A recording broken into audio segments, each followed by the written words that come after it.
I remember it was another Tuesday morning when I found myself back in the classroom, surrounded by students from all over the world. As usual, everyone was chatting, and our teacher was getting ready to start. Just as the class was settling down, one of my classmates, a girl sitting a few rows in front of me, raised her hand. Her question grabbed my attention right away because it was something I had been wondering about too. She asked, "What's the best way to really learn new words?" I leaned forward, curious about what the teacher would say. With a thoughtful nod, the teacher replied, "There are many strategies to learn new vocabulary. But if you're looking for the most effective one, backed by research, it's reading. Reading exposes you to words in context, and that's what helps them stick." Hearing that made me think about how I had been learning words so far, and it got me wondering if I had been doing it all wrong. Maybe reading more was the key I had been missing all along. It was one of those rainy afternoons in England, the kind where the sky is a dull gray, and everything feels a little quieter. I was sitting in class, trying to keep up with the lesson, when our teacher started talking about something that caught my attention. He was explaining how reading could make a huge difference when learning a new language. I remember him saying, when people read while learning a new language, they learn twice as fast as those who don't. That really stuck with me. Twice as fast. It seemed almost too good to be true. The teacher went on, telling us how important it was to make reading a habit, even if it was just for 30 minutes a day. "You should try to read every day," he said. "It doesn't have to be a lot, but if you do it consistently, you'll see big results." I was already thinking about how I could fit this into my daily routine. I wasn't reading enough, I knew that. Then, he said something that really piqued my curiosity. "I want to show you how to get the most out of reading, so you can see real progress," he continued. That was it, right there. I realized I needed to pay more attention. This was going to be one of those moments that could change everything for me, but I had no idea how just yet. I remember one afternoon in England when we were sitting in class, and the teacher was talking about something that really stuck with me. He started explaining how important it was to choose the right kind of book when learning a new language. He said, "First, it's very important that the book or text you read is interesting for you." He looked around the room as if making sure we were all paying attention. I could see what he meant, though. It made sense. If the book wasn't interesting, then reading would feel like a chore, and it would be easy to give up. He continued, "You have to enjoy what you're reading.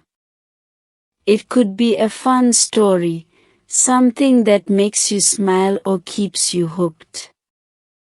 Or it could be something more useful, maybe something related to your job or a hobby you're passionate about." I started thinking about the books I'd been trying to read. They weren't all that exciting to me, to be honest.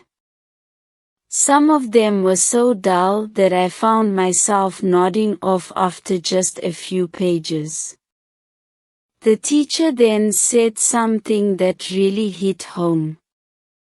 "Don't waste your time reading something that doesn't interest you," he added.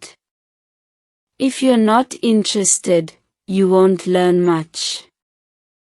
It was such a simple point, but it felt like a revelation.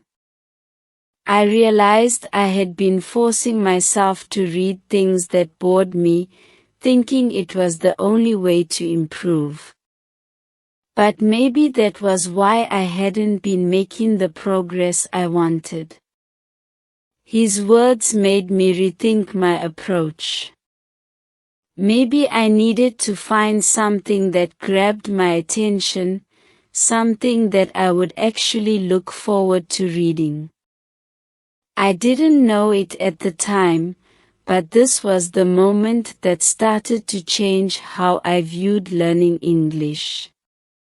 It was like a small shift, but it was going to have a big impact on how I moved forward.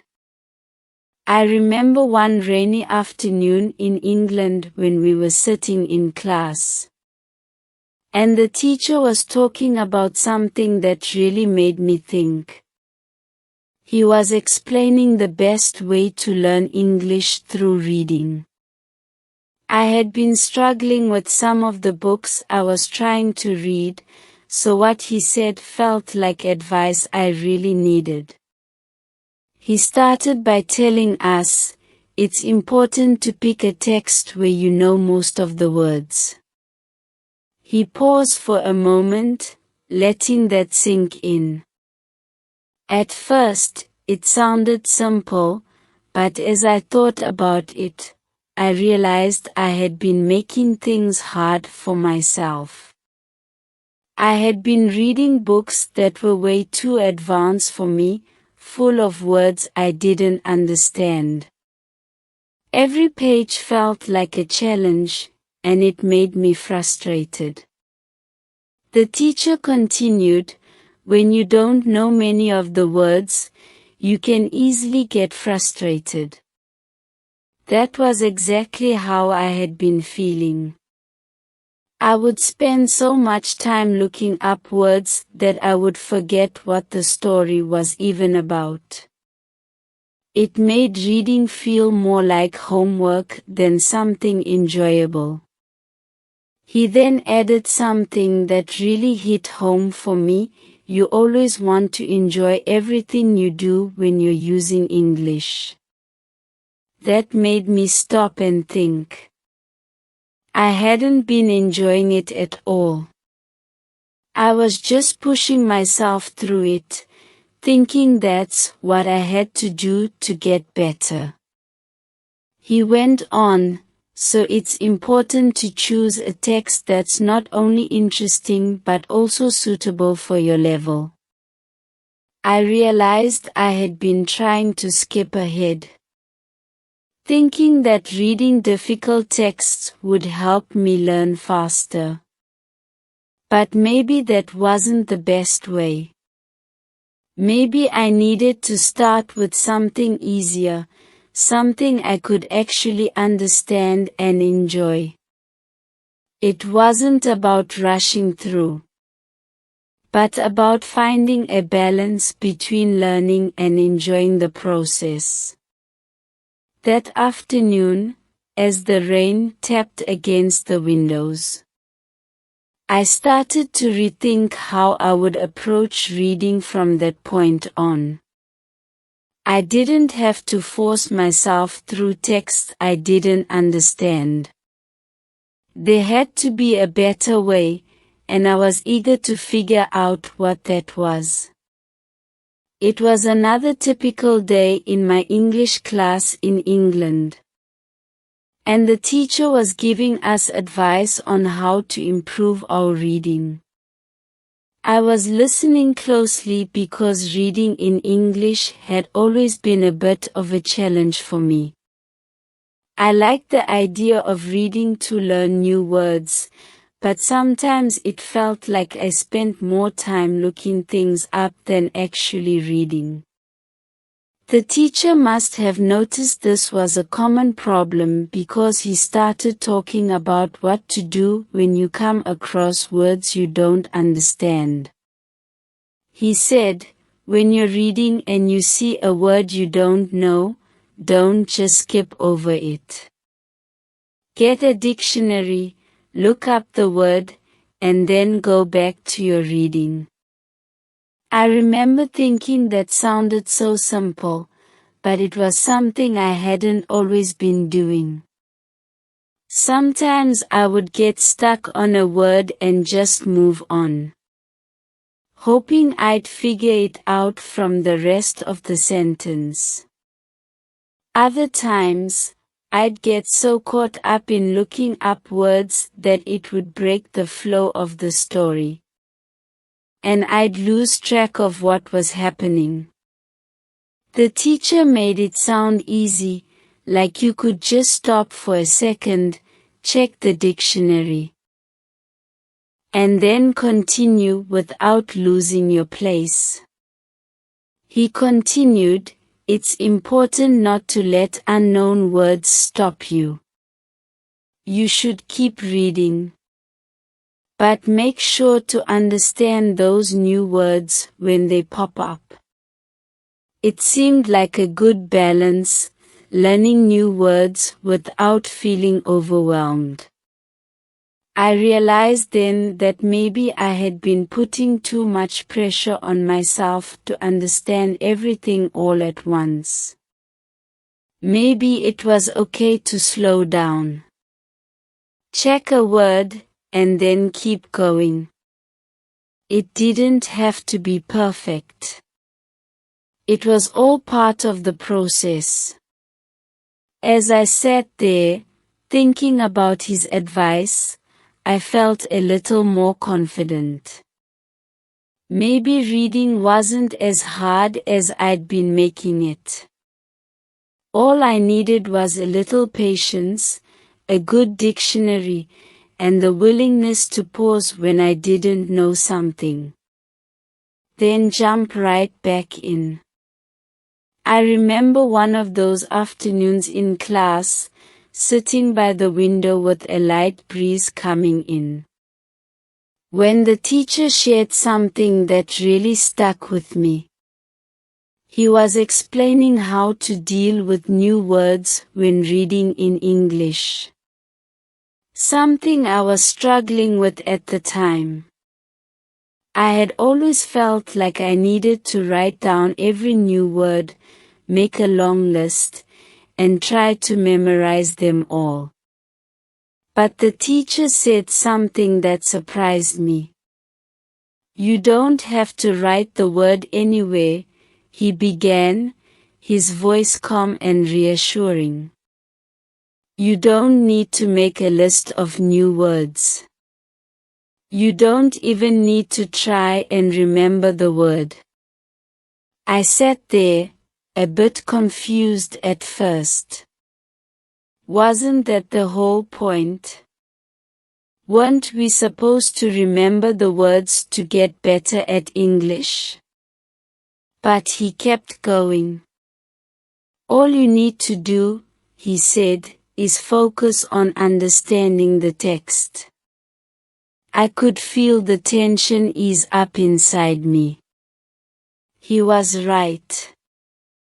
I had been stressing too much about remembering every little thing, when really, I just needed to understand what I was reading. He explained it in such a simple way. When it's clear to you what the word means, you just keep reading. And the next time you see a new word, you do the same. I could almost feel a weight lift off my shoulders. It wasn't about memorizing or making everything perfect the first time. It was about understanding the story, letting the meaning come to me naturally, and not getting bogged down with trying to remember every single word right away. As he spoke, I realized that this approach was going to make reading so much more enjoyable for me.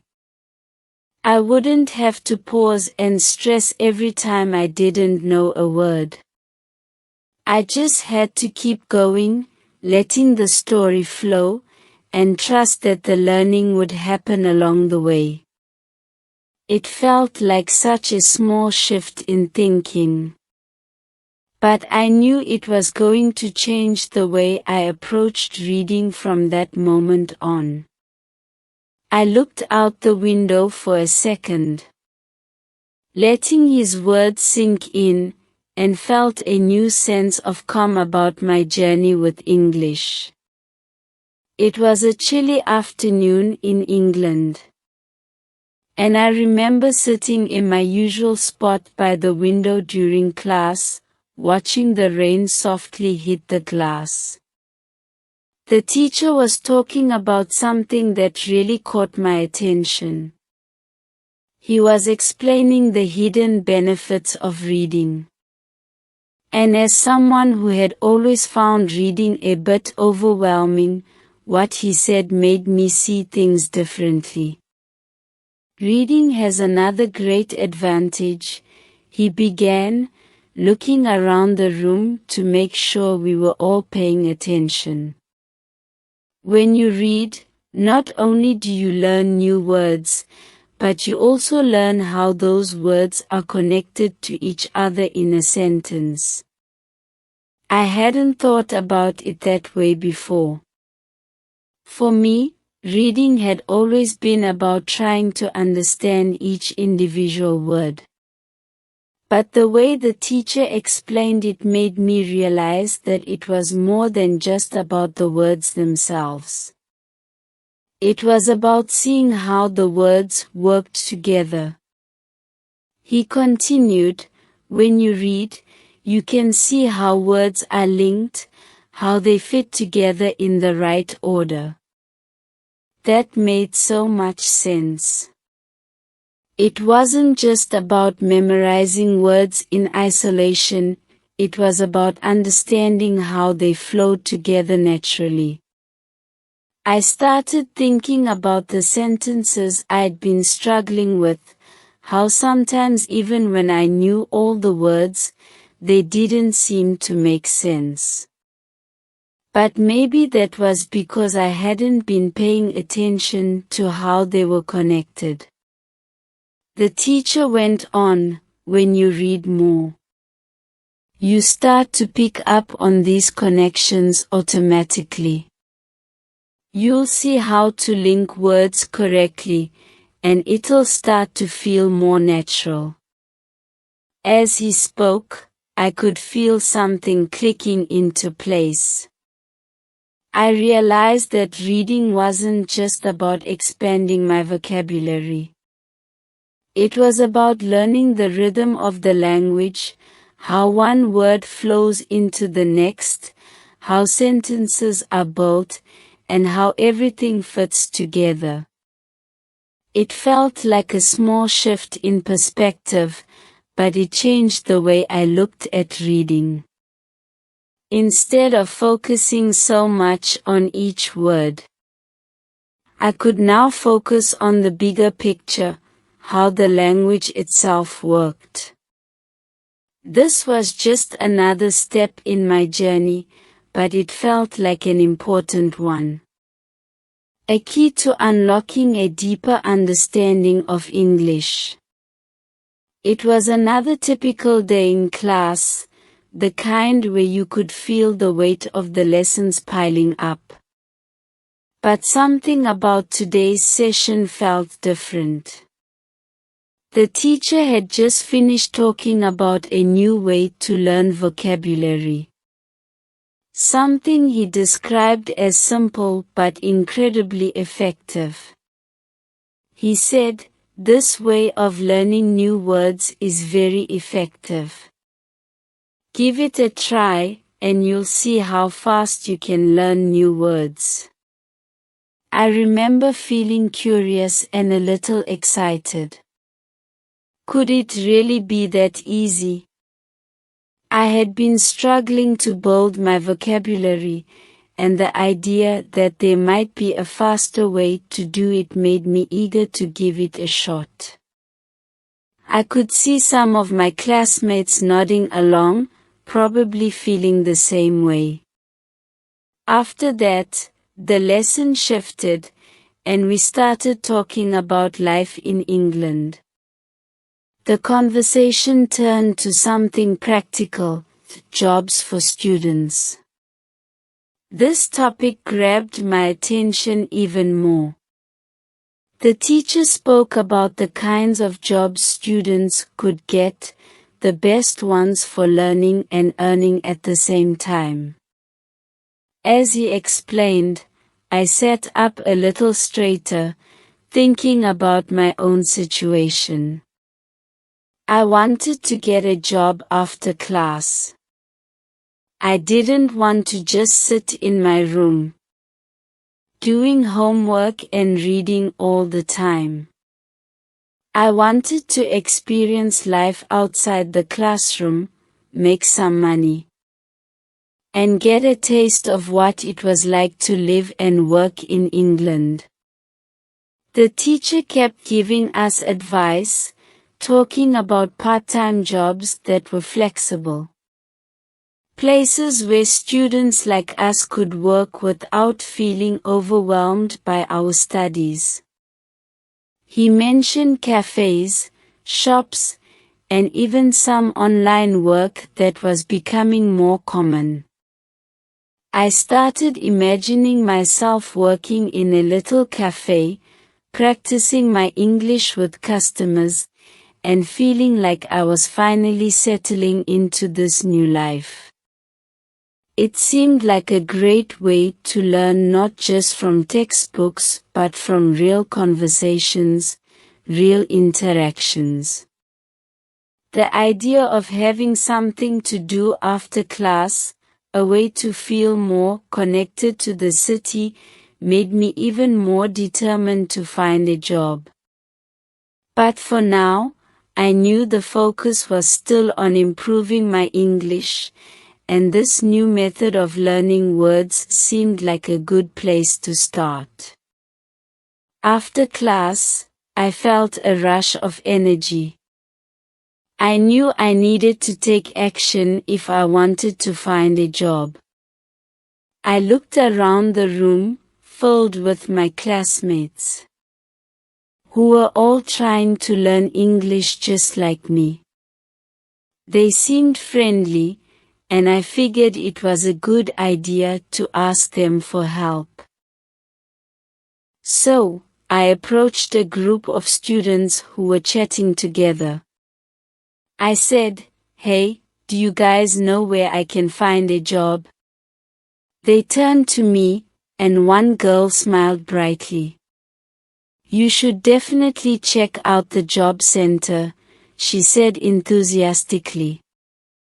"They have tons of jobs for students. It's a great place to start." Another student nodded in agreement and added, "Yeah, I found my part-time job there. It's really helpful." I felt a sense of relief wash over me. This was exactly the kind of information I needed. I thanked them for their advice and made a mental note to find the job center as soon as possible. I couldn't help but feel a little excited about the idea of working. The thought of earning some money while also practicing my English made me happy. I imagined myself working in a cozy cafe or a small shop, talking to customers and picking up new words along the way. It felt like a perfect opportunity to blend learning with real-life experience. As I left the classroom, I felt a spark of hope. I finally had a direction to go in, and that made me feel good. I walked down the street, taking in my surroundings. I passed by shops and restaurants, all buzzing with life. The sound of people chatting, laughter, and the smell of food made me realize just how vibrant the city was. I thought about how being part of this atmosphere would help me improve my English. I was eager to dive into it all. The job center was a short walk away, and I felt my heart race a little as I approached the building. I opened the door and stepped inside. The walls were lined with posters advertising various job openings. I could see other students sitting at computers, looking through listings. It felt busy but friendly. I took a deep breath and smiled, ready to explore the options. I knew this was the first step in my journey to not only find a job but to immerse myself fully in this new life in England. It felt like an exciting adventure waiting to unfold. When my day at school finally ended, I felt a mix of excitement and nervousness. I had been looking forward to this moment all day. After learning so much in class, it was time to take the next step and find a job. I walked over to the job center, which wasn't far from my school. The sky was a bit cloudy, but I didn't mind. I could feel a sense of purpose in every step I took. As I entered the job center, I was greeted by a friendly lady sitting behind a desk. She had a warm smile that made me feel a little less anxious. I approached her and said, "Hi. I just started looking for a job, but I'm not sure what I can do. Can you help me?" She nodded and asked me to take a seat. I felt hopeful as I sat down, ready to hear what she had to say. The lady started flipping through some papers and said, "Well, we have some good options for students like you. What kind of work are you interested in?" I thought for a moment, feeling a bit overwhelmed. I wanted a job that would help me improve my English, but I also needed something flexible. I finally replied, "I'm not sure. I just want something simple that I can manage with my classes." She looked at me kindly and suggested, "How about being a cleaner? It can be a good job for students. It's flexible, and you can often choose your hours." I considered this for a moment.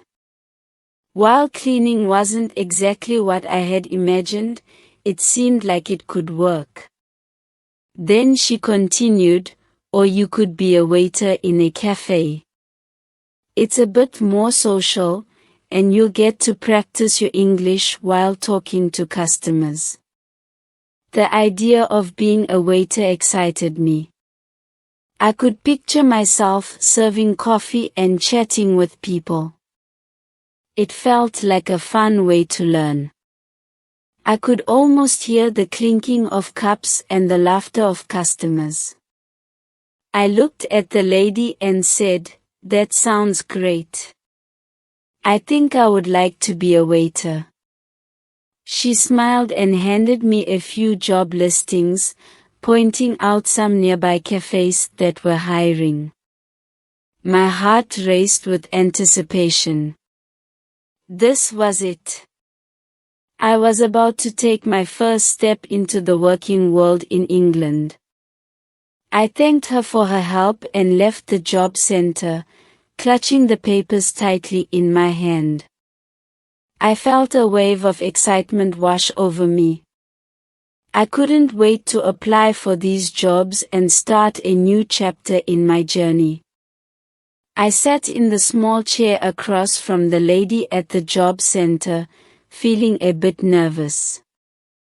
I knew I wanted to work, but I didn't have much experience. "I'm sorry," I said, "but I've never worked as a cleaner or a waiter before." I don't have any experience in these jobs. I could feel my heart racing, unsure of what she would say next. The lady smiled kindly, putting me at ease. That's okay. You don't need a lot of experience for these jobs, especially for a cafe. Your English is good enough to work there. I felt a spark of hope. Maybe I could actually do this. I was still unsure, so I asked, really? Are you sure?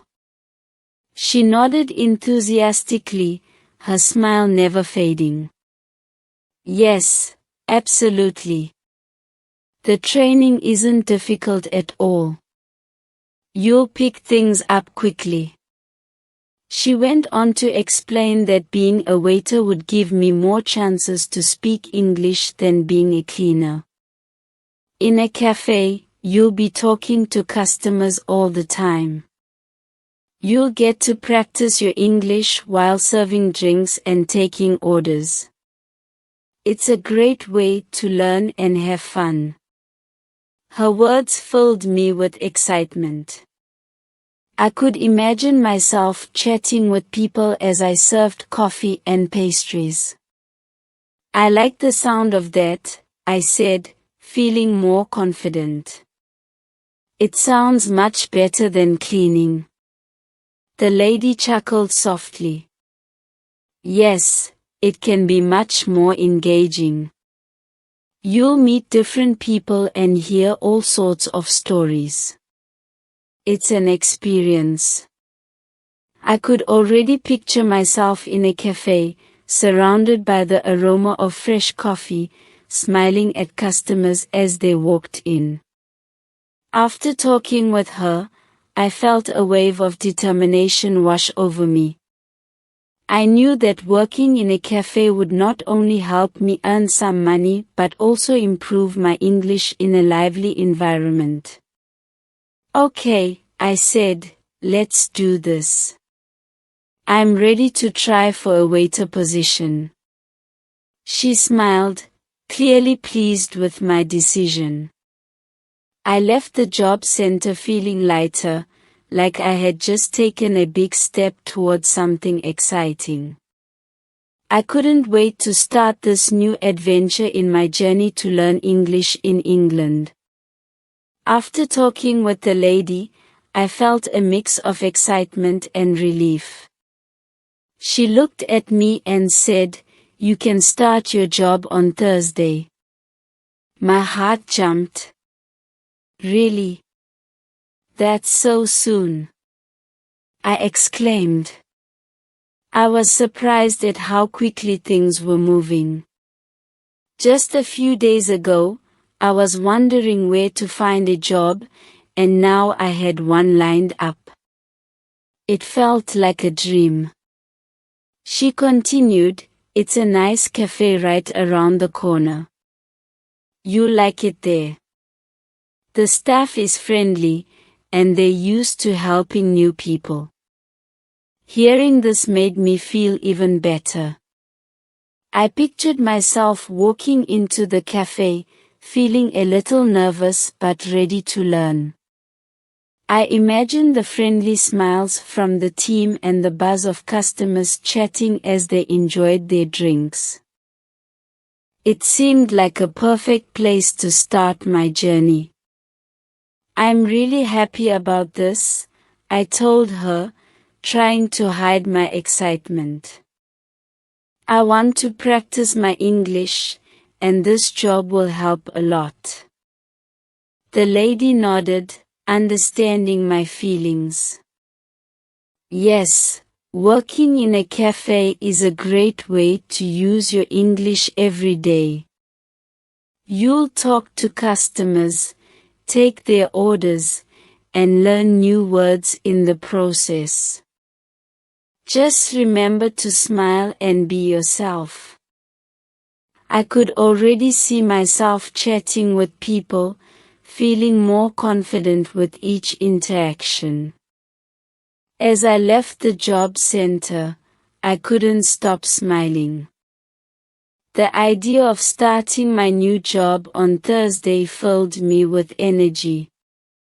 I thought about all the new words I would learn and the conversations I would have.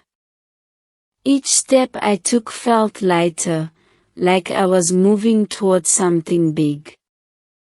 I could almost hear the clinking of cups and the laughter of people enjoying their time in the cafe. On my way home, I couldn't help but practice a few phrases in my head. How can I help you? And would you like cream with your coffee? I repeated them quietly, trying to make sure I would remember them when I needed to. This job was not just about earning money, it was a chance for me to grow and become part of the community. I felt like I was finally starting to find my place in this new country, and I couldn't wait for Thursday to arrive.